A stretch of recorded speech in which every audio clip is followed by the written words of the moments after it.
Salam alaikum.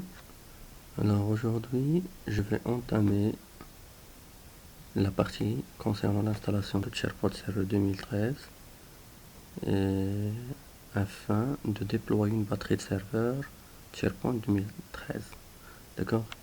Alors, j'ai déjà commencé par la première vidéo sur laquelle j'ai entamé l'installation. La deuxième vidéo, c'était l'installation d'une instance SQL Server 2012. D'accord? Alors aujourd'hui, je vais faire une démonstration sur l'installation de SharePoint 2013. Bien sûr, j'insiste ici, comme il est écrit, c'est SharePoint 2013 Service Pack 1. Alors pourquoi? Parce que SharePoint 2013, il y a la première version, il y a la version avec le Service Pack 1. Donc la couche système sur laquelle je vais installer SharePoint, c'est Windows Server 2012. Alors si vous voulez faire comme moi, c'est-à-dire utiliser Windows Server 2012, bien sûr, vous avez besoin de la version dans laquelle il est inclus la mise à jour concernant le service Pack 1. Bien sûr, récapitulant certains détails sur notre paramétrage de cette machine, je vais nommer la machine SP1, il aura comme adresse IP le 221. Mais cette démonstration va être scindée en deux vidéos. La première vidéo, je vais la nommer dans ma chaîne YouTube partie 1/2, durant laquelle je vais installer des mises à jour et aussi installer SharePoint. Alors la deuxième vidéo, toujours dans le cadre d'installation de SharePoint, va, va, va, va traiter la partie concernant la création des comptes Active Directory avec les autorisations dont on a besoin, d'accord? Et après, je vais passer à la configuration de la batterie de SharePoint. Bon, commençons.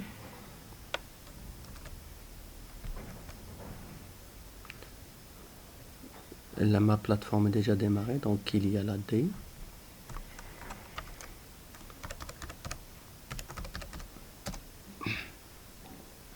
Voilà, ça config. Il y a l'instance SQL, d'accord. Maintenant, je vais charger ma machine sur laquelle je vais déployer SharePoint Server 2013. Alors voilà, il y a déjà mon modèle de machine, d'accord. Je vais changer tout simplement ce label en le remplaçant par sp.formation.log. D'accord. Bon, question de mémoire, une remarque sur SharePoint, il demande assez de ressources. Alors bon, le minimum pour faire tourner, mais ça va tourner vraiment très lourd, c'est 4 Go. Mais pour pour accélérer les choses, je vais augmenter la mémoire à 4 gigabits. Plutôt à 8 gigabits. D'accord. Alors je démarre ma machine. Alors comme lors de l'explication au moment d'installation de SQL Server 2012, alors tous ces machines-là sont ici d'un modèle de machine qui est déjà préinstallé. Et puisque cette machine, elle aussi, va être adhérée au domaine, donc la première des choses à faire, c'est d'exécuter le sysprep pour réinitialiser le SID, le Security Identifier. Je coche généraliser, ok, bien sûr. Après le redémarrage, nous serons amenés à introduire à nouveau le serial et certains paramètres comme le mot de passe de la machine, etc.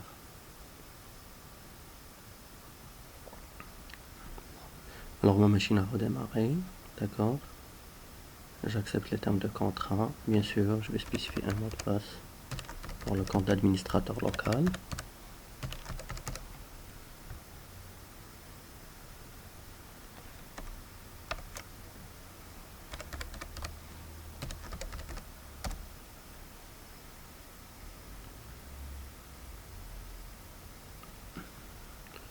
Et voilà ma machine. Bien sûr, moi je vous ai pas montré la partie concernant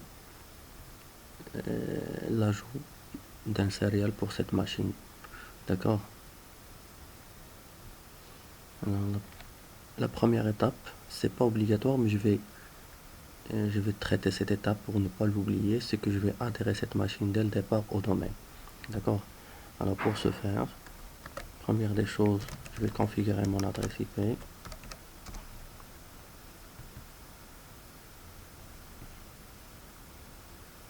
Désactiver IP version 6 comme je vous ai expliqué lors de la première vidéo. Bien sûr, ici l'adresse IP c'est le 192.168 le 1 221 et le DNS c'est le 192.168.1.200. Ok, fermé. Un petit test. pconfig /all. Voilà, l'IP il est configuré. Et un autre test sur le DNS. Alors,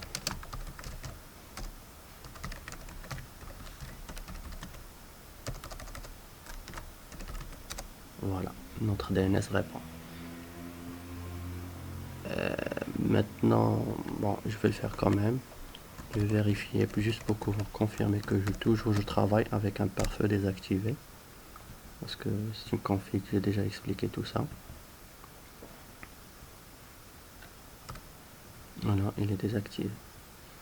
Maintenant, que je dois faire? Je vais adhérer ma machine et en même temps renommer ma machine. Je vais faire les deux en un.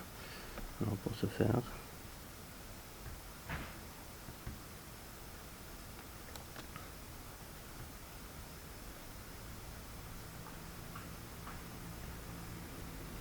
alors modifier. Je vais ajouter le suffixe qui est formation en log. Ok. Le nom c'est SP. Le domaine c'est formation en log.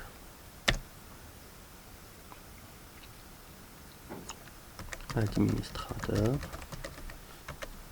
J'ai saisi mon mot de passe d'administrateur de domaine. Et voilà. Bienvenue dans le domaine. Très bien. Bien sûr, c'est classique maintenant. Il faut redémarrer. Alors maintenant, après le redémarrage de la machine, et comme prochaine étape, la prochaine étape c'est quoi? C'est d'installer les mises à jour. Alors concernant cette mise à jour, puisqu'il s'agit, comme j'ai expliqué lors de l'installation de SQL, en production, c'est recommandé de faire des installations offline. C'est-à-dire que la machine n'est pas connectée à Internet pour qu'il puisse se connecter à Windows Update et télécharger tous les mises à jour nécessaires. Alors, c'est vrai, l'installation, ça devient un peu compliqué, c'est qu'au préalable, il faut avoir tous les mises à jour. Alors, pour expliquer une chose très importante, vous pouvez réaliser la même installation que je vais vous démontrer, si vous respectez ce que je vais faire, parce que ces mises à jour que j'ai appliquées, c'est dans le cas où SharePoint Server 2013 SP1 il est installé sur le Windows Server 2012. Ceci n'est pas le cas si vous allez le faire sur 2008. D'accord? Ils se ressemblent, mais c'est pas le cas. D'accord? Donc, maintenant, je vais passer en mise à jour. Il y a une série de mises à jour. L'objectif de la vidéo, c'est de vous montrer comment faire. Et je ne vais pas détailler chaque mise à jour à quoi sert. D'accord? Peut-être il sera l'objet d'une autre vidéo sur laquelle il n'y a que l'explication concernant les mises à jour.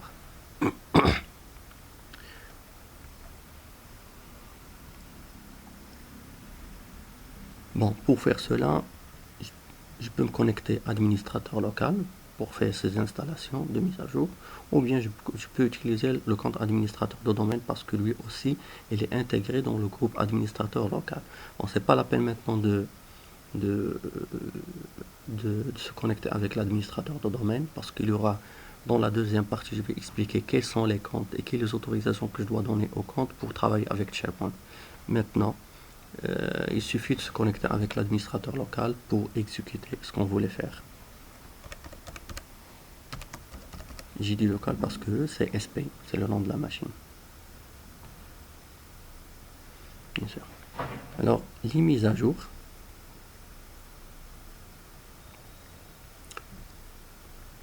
voilà les mises à jour qu'on va appliquer, d'accord. Bon, ces mises à jour là, c'est pas évident de les trouver, d'accord.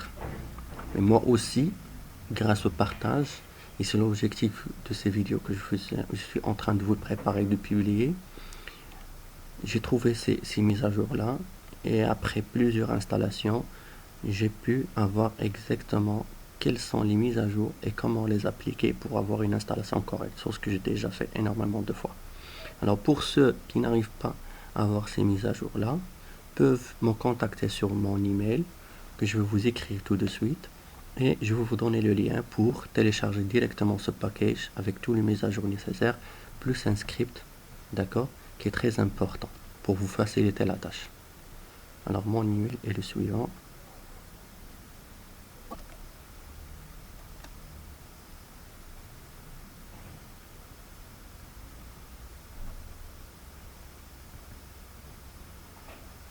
Alors, nibi@gmail.com ou bien nibi@info.com.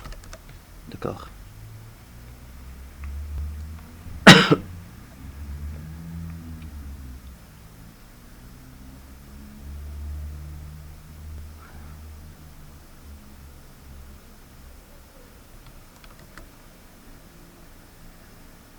Bon, voilà les mises à jour. J'ai déjà copié ces mises à jour dans ma machine virtuelle. Alors parfois, par quoi il faut commencer?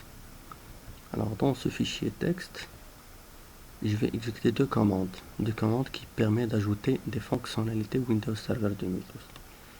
Il y a la première partie, d'accord, et il y a la deuxième partie, d'accord. Celle-ci, c'est pas une mise à jour, celle-ci, c'est pas une fonctionnalité, mais plutôt une mise à jour qu'on va appliquer après. Donc ces deux mises à jour, leur source, il existe dans le média d'installation de Windows Server 2012. Alors c'est pour cela, la première étape, c'est quoi? La même chose ici, c'est d'ajouter, de monter le média d'installation sur ma machine virtuelle, ce que je vais faire tout de suite.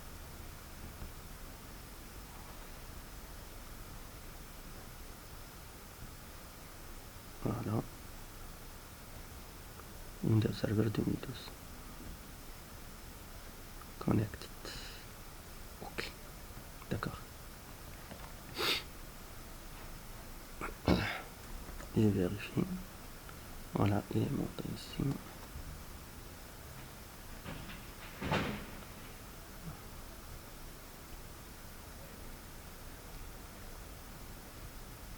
Peut-être que j'ai pas pu monter là. Voilà, ah oui, je fais une erreur, c'était SQL. Je m'excuse, c'est Windows qu'il fallait. Voilà, je vérifie une deuxième fois. Voilà. Windows. D'accord. Alors, commande. D'accord. Faire un copier-coller.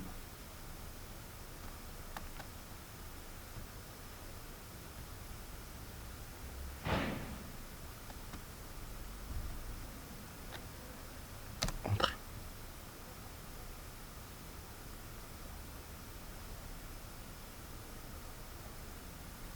Je m'excuse, c'est une erreur. Normalement, c'est pas la ligne commande, mais plutôt c'est une commande PowerShell. Voilà. D'accord. Alors, c'est des scripts shell.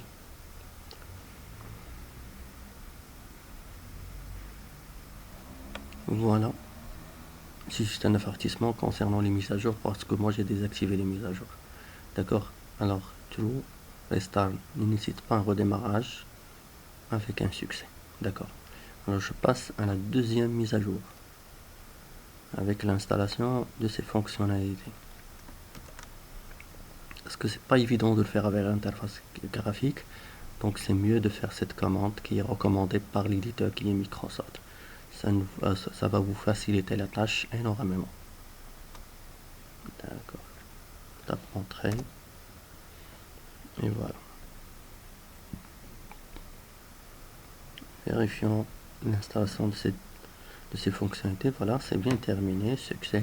Mais bien sûr, vous devez redémarrer ce serveur pour terminer le processus d'installation. Ça, c'est obligatoire pour cette mise à jour concernant l'installation de ces fonctionnalités. Alors, là,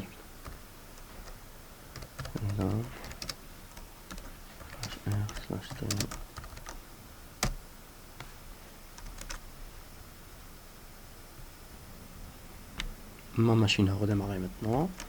Je vais toujours me connecter en tant qu'administrateur pour passer à une étape très importante, c'est l'installation des mises à jour qui existent dans ce répertoire-là. Donc bien sûr, je vais commencer par le client natif de SQL.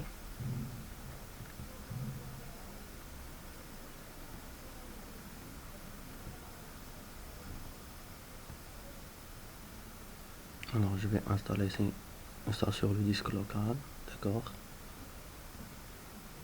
Installe. Terminé. Je vais passer par une mise à jour de Rights Management Services de Active Directory version 2.0.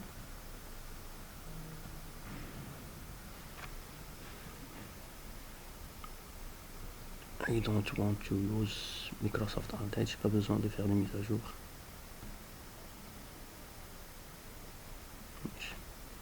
Bien sûr, je passe à la synchronisation.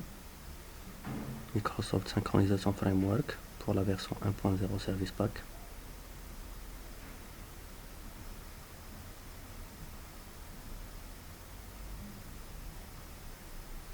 D'accord.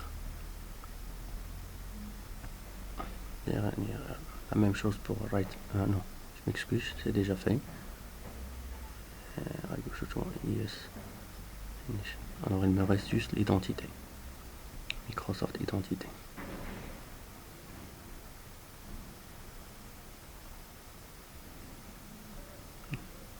Bien sûr, maintenant je passe à Data Services. Alors ici, il y a la 5.0 et la 6. Donc je vais commencer par la 5.0. D'accord.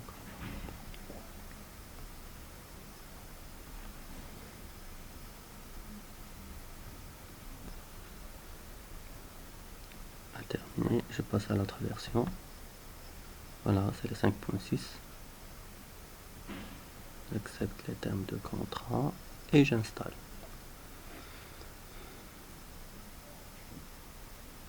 Fermé. Maintenant, il y a une petite astuce, c'est le App Fabric. Il y a le App Fabric et il y a le Setup. Ça, c'est une mise à jour. Ça, c'est l'installation. Alors, de préférence de faire comme ça pour simplifier le chemin vers ces packages-là. Je vais faire une copie et je vais les installer direct, les copier-coller directement sur la racine. Pour installer cette mise à jour concernant ce package qui s'appelle Server App Fabric, j'ai besoin du média d'installation de SharePoint.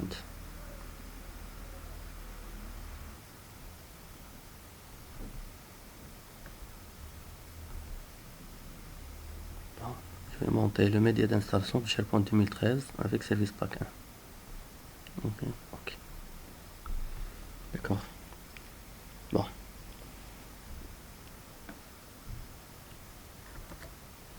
Je reviens à mon script. Ici. Voilà. Alors, il faut exécuter cette ligne-là, mais dans la racine, plutôt dans le chemin du média d'installation de SharePoint 2013. D'accord. Bon.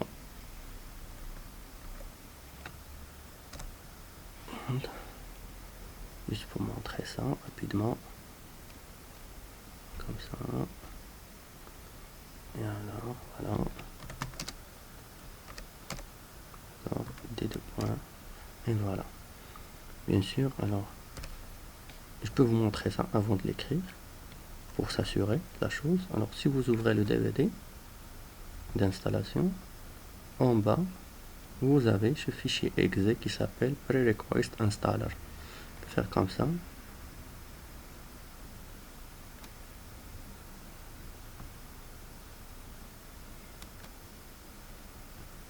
pas grave, je vais le taper rapidement. Alors,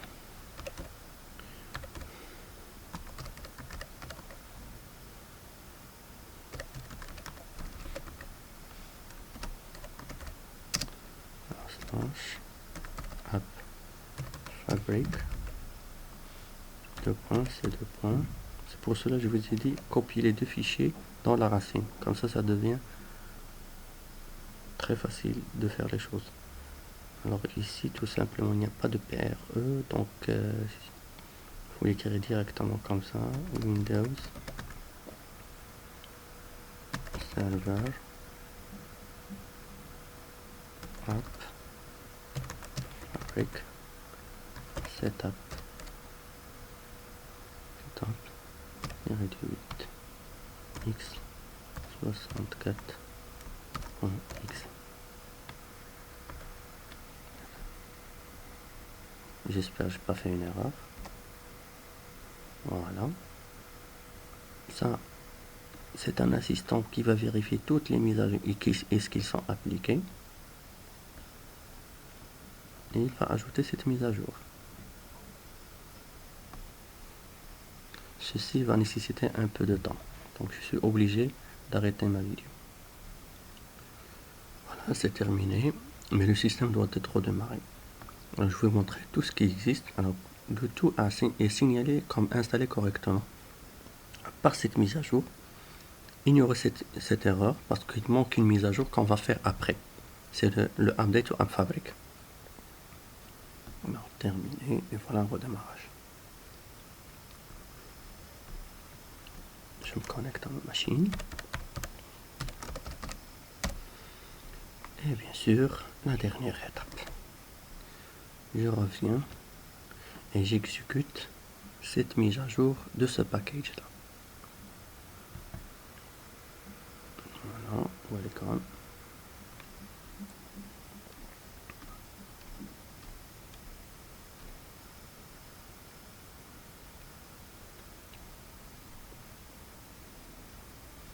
Je vais attendre qu'il termine avant de cliquer sur suivant.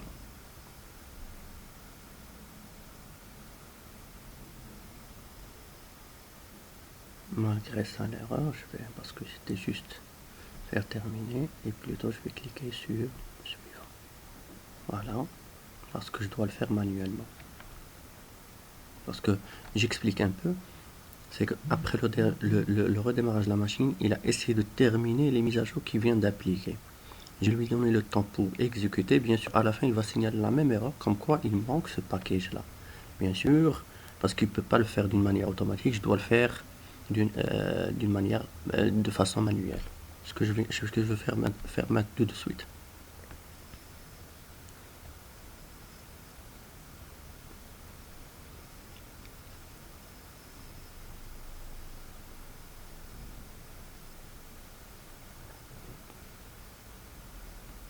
Terminé. Et cette partie, c'est une astuce. Je récapitule. Il y a, lorsque je dois mettre à niveau mon système d'exploitation concernant l'app Fabric, la dernière page sur l'assistant qui demande au démarrage, il indique comme quoi il y a une erreur de téléchargement parce qu'il a cherché une autre mise à jour que je possède, que je viens d'appliquer maintenant. D'accord. Après le redémarrage, parce que je dois le faire, il va tenter de refaire la chose et de terminer l'installation. Bien sûr, toujours, il va signaler erreur de téléchargement parce qu'il n'arrive pas à se connecter à Windows Update pour télécharger cette mise à jour. Mais la mise à jour, je vais l'appliquer moi-même maintenant manuellement, ce que je viens de terminer. D'accord. Bien sûr, il y a un seul résultat, lequel c'est que si tout s'est bien passé, dès que je clique sur l'install de SharePoint, aucune erreur ne va être signalée. Le cas contraire, s'il y a quelque chose, impossible d'entamer l'installation. Et je vous avoue une chose, que il s'agit parmi les installations les plus complexes. Surtout concernant cette partie-là de mise à jour du système. Voilà, mon média est déjà chargé, parce qu'avec ce média-là, j'ai installé App Fabric avec le fichier exe prerequest installer. Ouvrir. j'ai pas redémarré mon serveur. Bon, mais si jamais il demande, je vais le faire. Bien sûr, je vais lancer le torrent. Je m'excuse.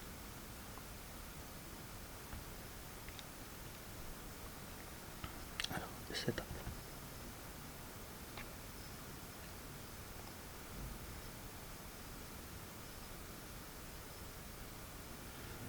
Alors, un redémarrage du système et en attente, bien sûr, comme je viens de l'indiquer.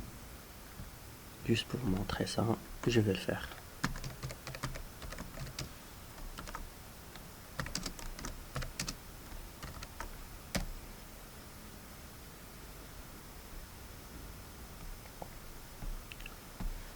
La machine a redémarré, je me connecte pour toujours administrateur local pour faire l'installation. Parce que SharePoint, c'est deux parties concernant son installation. Une partie pour la mise à jour et l'installation des fichiers SharePoint. La deuxième partie, c'est la configuration de la batterie. Alors, pour terminer cette partie-là, je vais exécuter le setup d'installation.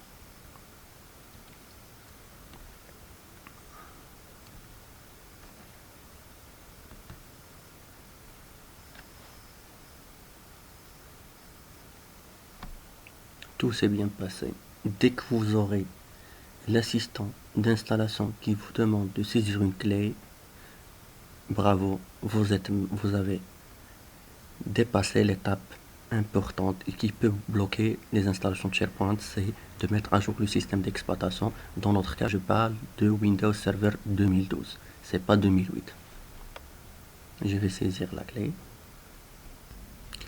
Bon, j'ai saisi ma clé, donc j'accepte les thèmes de contrat. Continuer. Bon, ici, il y a deux types d'installation. Il y a l'installation autonome, c'est pour faire des tests, etc. ou bien pour la partie développement. Alors, cette installation autonome, nous n'avons pas besoin d'une instance SQL. On installe tous les fichiers SharePoint avec quoi? Avec, je m'excuse, on installe tous les fichiers SharePoint avec une instance SQL Express 2008 R2. Mais lorsqu'on voulait créer une batterie de SharePoint, c'est-à-dire une installation qui comporte minimum deux serveurs, un serveur SharePoint dédié au rôle application ou un serveur SharePoint dédié à l'hébergement des applications, ce qu'on appelle webfront, ou bien le serveur frontal, web, je vais choisir complète. Et voilà, ça se termine ici. D'accord? Je vais revenir pour montrer quelle est l'étape prochaine avant de terminer cette vidéo concernant la mise à jour et l'installation du fichier SharePoint.